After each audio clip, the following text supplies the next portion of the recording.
රතු දඹුරු තොඹ සයිස් රතු දඹුරු පාටයි චන්ද්‍රිකා මෙයා ඇවිල්ලා රනිල් ඔන්න පෙරණිය අරගෙන දැන් ඕකේ S2S තියෙනවනේ. ඒ හින්දා ඉස්සල්ලාම අපි රත් කරන්න ඕනේ. පෙරණිය දැන් උඩින් අරගෙන අපි ඉස්සල්ලාම දැන් ওই තියෙන නිසා ඉස්සල්ලාම අපි කරන්න ඕනේ රත් කරන්න ඕනේ. රත් කරලා ඊට පස්සේ අපි ඕකට එකතු කරනවා. රයිට්? ඉස්සල්ලාම රත් කරනවා. රත් කරන්නේ ඇයි? S2S ඉවත් කරන්නට. හරිද? ඊට පස්සේ අපි ඕකට HNO3 දාලා ඉවරලා රත් කරන්න ඕනේ. ඊට පස්සේ අපි මේක room temperature එකට සිසිල් කරන්න ඕනේ. ඊට පස්සේ අපි මේකට ammonium chloride, ammonium hydroxide එකතු කරන්න ඕනේ. ammonium chloride, ammonium hydroxide එකතු කරන්න ඕනේ. ප්‍රධාන ඩියුටි 4ක් කරනවා. හරිද? ඉස්සෙල්ලාම අපි රත් කරනවා. එතකොට රත් කරනර S2S ඉවත් කරන්න. ඊට පස්සේ අපි කරන්නේ නයිට්‍රික් අම්ලය දාලා රත් කරනවා. පැහැදිලිද? ඊට පස්සේ අපි කාම්බර උෂ්ණත්වයෙන් සිසිල් කරන්න ඕනේ. ඒ වෙලාවේ ammonium chloride, ammonium hydroxide දානවා. පැහැදිලිනේ? ඔක ඉස්සරහෙන්. කෙටියෙන්නේ තියෙන්නේ. ඉස්සෙල්ලාම නැටවීම කරනවා. වරහන් ඇතුළේ ඕනනම් S2S ඉවත් කරන්න. S2S ඉවත් කරන්න තමයි වැඩේ කරන්නේ. ඊට පස්සේ HNO3 දාලා ආපහු රත් කරනවා. HNO3 දාලා රත් කරනවා. සාන්ද්‍ර HNO3 දාලා රත් කරනවා. ඊළඟ room temperature එකට සිසිල් කරනවා. සිසිල් කිරීම. ඊළඟ ammonium chloride, ammonium hydroxide දානවා. හරිද?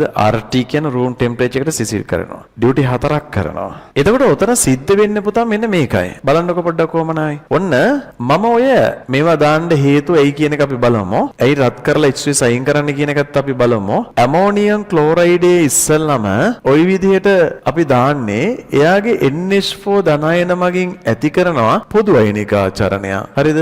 එයාගෙන් ඇති කරන පොදු අයනිකාචරණය.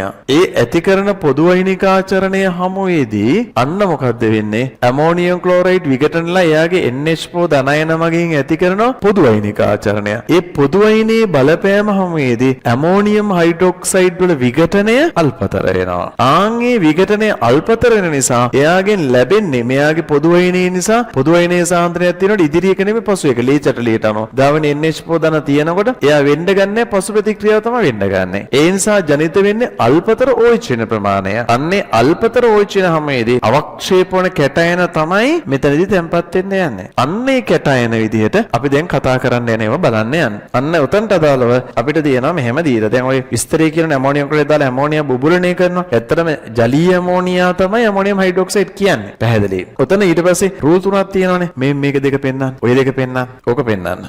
ඕකේ ඔන්න අපිට කියනවා NH4 ධනායන මගින් ඇති වෙන පොදු අයනිකාචරණ නිසා ඇමෝනියා වල විඝටනය ඉතා අල්පතර වෙනවා. මේ නිසා මෙහිදී ජනිතන අල්පතර OH මගින් අන්න අපිට අල්පතර කේස් වියගයක් සහිත OH අයන තමයි අවක්ෂේප වෙන්නේ. ඉතා අඩු. ඒ කියන්නේ බත් පිගන් දෙකක් කාලා ඇති කියන කට්ටිය තමයි දැන් මෙතන තැම්පත් වෙන්නේ. පැහැදිලිනේ? හා. එතකොට මේ කට්ටිය තමයි මෙතන තැම්පත් වෙන්නේ. Cr ධන 3 අයන, ඊට Fe ධන 3 අයන, ඇල්මිනියම් ධන 3 අයන. පැහැදිලිද? OH ඍණ අයන විදිහට තමයි වෙන්නේ. ඉතින් මේකේ පොඩි රටාවකුත් තියෙනවා. දැන් මේක විශ්ලේෂිත තුනනේ. තුනයි කියන්නේ තුනේ ආරෝපණ තියෙන කට්ටිය තමයි මෙතන ඉන්නේ. ඒතර හැදෙන්නේ තුනේ ආරෝපණ තියෙන කට්ටිය. එහෙනම් මෙතනට අදාළව ක්‍රොමික් හයිඩ්‍රොක්සයිඩ් අවක්ෂේපය හැදෙනවා. පැහැදිලිනේ? ඊට අමතරව මෙතන ෆෙරික් හයිඩ්‍රොක්සයිඩ් අවක්ෂේපය හැදෙනවා. ඊට අමතරව මෙතනදී ඇල්මිනියම් හයිඩ්‍රොක්සයිඩ් අවක්ෂේපය හැදෙනවා. හරි. දැන් එතකොට ඔක ඉතින් මතක තියාගන්නත් පුළුවන්. හරිද? මේක ඉතින් කතාවකුත් තියෙනවා. ඒක කියන්නත් බෑ ඉතින්. නේද? පෙරණ අල්ලේ. අල්ල එතකොට සුදු පාටයි. ජෙලිටීනමේ සුදු.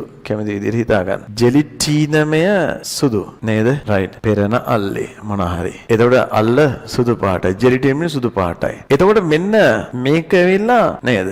යකඩ මලකඩනේ රතු දඹුරු පාටයි. පෙරණ අල්ලේ. නේද? පෙරෙන්න කිට්ටු වෙනකොට රතු දඹුරු තොඹ සයිස් රතු දඹුරු පාටයි. පැහැදිලිනේ? හා. මේක ඉතින් ඕනනම් මතක තියාගන්නත් පුළුවන්. CR කියනකොට ඒක තේරෙනවා අපේ රට පාලනය කරපු පාලකයෝ දෙන්නෙක් හිටියා. නේද? දෙන්නම අසාර්ථකයි. එක්කෙනෙක්ට මේ මෑතකත් හිටියා. කලින් ලංකාවේ රට පාලනය කරලා ඍණ ආර්ථිකයට ගෙනිච්ච කාන්තාවක් හිටියා. කවුද? එයා තමයි චන්ද්‍රිකා. මෙයා ඇවිල්ලා රනිල්. චන්ද්‍රිකා ශ්‍රී ලංකා නිදහස් පක්ෂේ. රනිල් වික්‍රමසිංහ එක්සත් ජාතික පස්සේ කොළ පාටයිනේ. ඒතර චන්ද්‍රිකා රනිල් CR අන්න මෙයා ඇවිල්ලා නිල් කොළ ඒකෙන් මතක තියාගත්ත හැකි.